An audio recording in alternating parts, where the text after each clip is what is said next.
Tapi yang ini nampak ada beza sikit. Ada beza. Tidur pun selesa.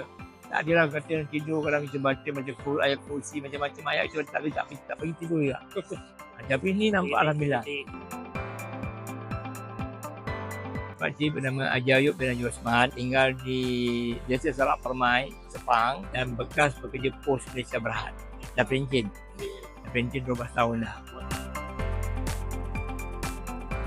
Jadi pakcik menggunakan minyak ni semasa pakcik pergi makan ikan bakar di muara Sungai Duyung. Jadi kebetulan tu ada orang jual lah, kata pakcik baik ni kalau ada gangguan.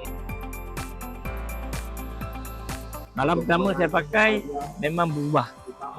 Pakcik selalu kadang tidur gangguan tak ada, tapi kadang tidur tak pun selesa. Jadi lepas buang air besar, buang air kecil semua, pakcik angkat air semayang, lepas tu pakcik sapu kat telinga, lepas tu kat tangan, lepas tu kat kaki, last sekali buka muka.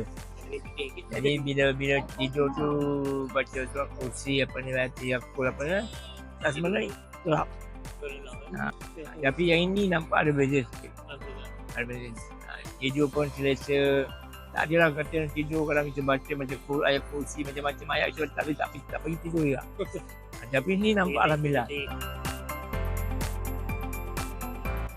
9 lah. Yang terbaik. Pada saya minyak ni baik, memang bagus.